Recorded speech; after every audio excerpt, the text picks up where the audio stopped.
In this video, we'll talk about vocation versus avocation and which of the two you should go for if you want to be fulfilled at work. If you want to find your ideal vocation, hobby, or occupation, subscribe to my channel and remember to hit the notification bell below. Also, remember to like this video if you like it, of course. So you've heard the words vocation and avocation being thrown around, but you don't know the difference between the two, much less what to do about it in your life. In this video, we'll discover some of this stuff for you and we'll demystify what is it that each of those things really mean. So first off, what is a vocation? Well, a vocation is just an occupation. Another meaning of the word is that a vocation is like an occupation or what you do for a living, but it's something that you specifically picked because you feel drawn to it. Think, for example, of the teacher, if you have had this, and I'm sure many of you have, if you've had a teacher that really liked what they were doing and they were really good at it. So that teacher, you could say, has a vocation to teach because they love doing it and they got good at it because they like it. So it's an occupation, but more than that, they feel drawn to that specific occupation. Maybe if they had been an accountant or a lawyer, they wouldn't like it as much and they wouldn't feel as fulfilled doing it. So many of you may have known what a vocation was, but what about avocation? Well, the part two is, what is an avocation? Well, avocation is just a fancy word for hobby. And a hobby, as you may all know, is simply something that you do on the side, maybe a secondary occupation that you do mostly out of enjoyment. So for example, you might be someone who enjoys painting on the weekends, or you go and play basketball with your friends, or you're learning a new language on the side. All of these might be hobbies, things that you do out of the enjoyment more than making a living off of it. In fact, you may even have a hobby from which you actually get some money from, but it's not enough to make a living off of it. So basically that's what it is. So if you've been paying really close attention, you might say, okay, so if vocation is an occupation you feel specifically drawn to, and a hobby or an avocation is something that you do out of enjoyment, then what is the difference between the two? And that takes us to our third point. Vocation is your primary occupation, or what you spend more time on. It is not like a hobby, something that you do on the side just for the enjoyment of it, right? From a vocation, you not only get a sense of fulfillment, but you also get paid so that you can live.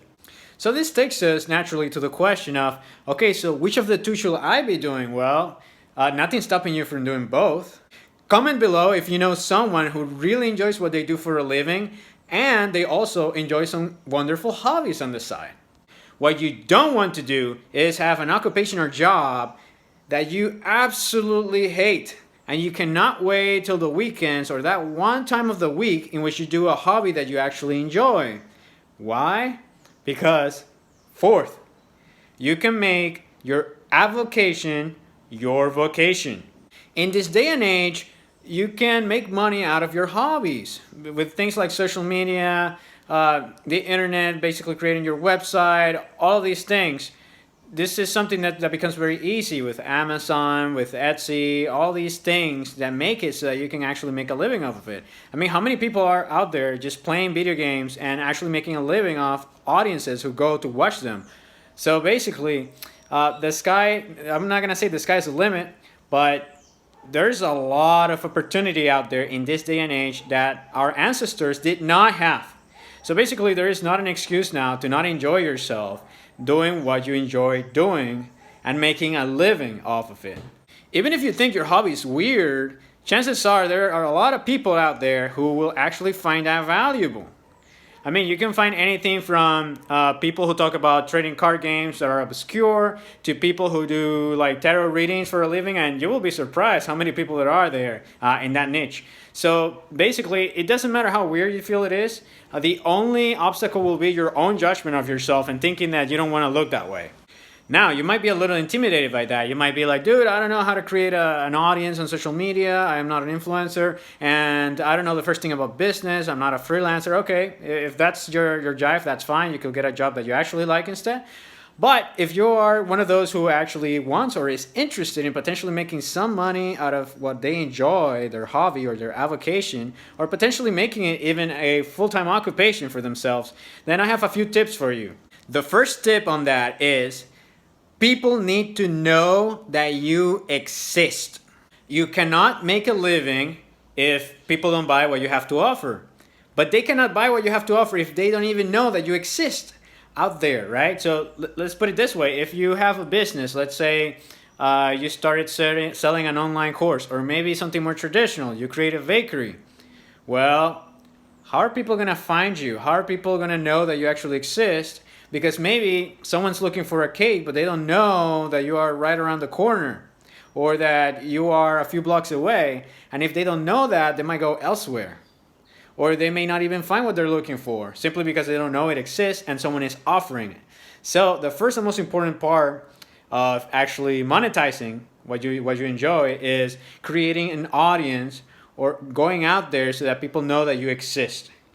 In today's day and age, especially here with social media, if you're watching this, you're probably watching it on YouTube, there is basically no excuse, and all the information is out there that you can use in order to grow your audience in these places where people already lurk, so they can find you when they search a keyword, or it appears, your video appears on the suggested and all that stuff. Of course, some of you might say, but Emil, I don't know how to create a follower base. I don't know how to do this. I don't know how to do that. Figure it out. I mean, all the information is free out there online. Or if you don't even want to like put the bits and pieces together, you can always just buy a course from one of those social media people who basically teach you how to do YouTube, or how to do Instagram, how to do whatever platform of your interest. I guarantee that there's someone good out there who knows how to do it and can teach you if you're willing to invest. And if not, again, you can always just find the information online for free, put it together yourself and do it. The only thing that matters here is how much do you want to do this. And this takes us to our second and last tip if you're interested in monetizing your avocation to turn it into a full-time vocation.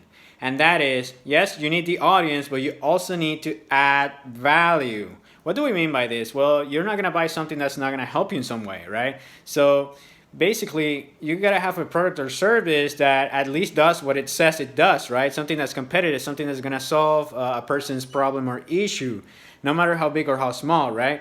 So that's what we mean when we say add value. And also when it comes to the content, like this video, for example, I'm not telling you buy this, buy this, buy this, buy this, or anything like that. No, I'm actually talking about things that you might be interested in. And if you find this video valuable, remember to hit the like button below. And remember to subscribe if you're not subscribed. So how do you go about building value? Well, for example, if you're having a channel like this one, you're either educating or entertaining or inspiring, or doing a combination of those. And you might think, oh dude, why do I have to do all that? Well, beyond people knowing that you exist, adding value to them in one of those three ways, or a combination of them, makes it so that people build trust with you and in your brand. So once you have an audience and you've been adding value to them, selling or making a living off of it becomes easy. For example, let's say that you are interested in doing crafts or jewelry. Well, you can create videos on how to do crafts and showing people how to do multiple different ones. And people who are interested in that will naturally tune into it.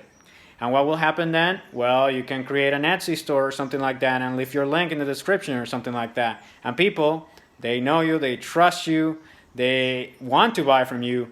They will see the link and they will freaking buy from you. Does that make sense?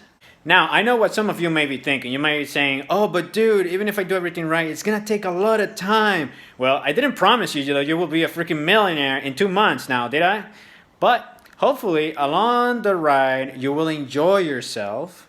And the cool thing is that if you are consistent, this will basically snowball, right? Your audience will grow, and so will your sales.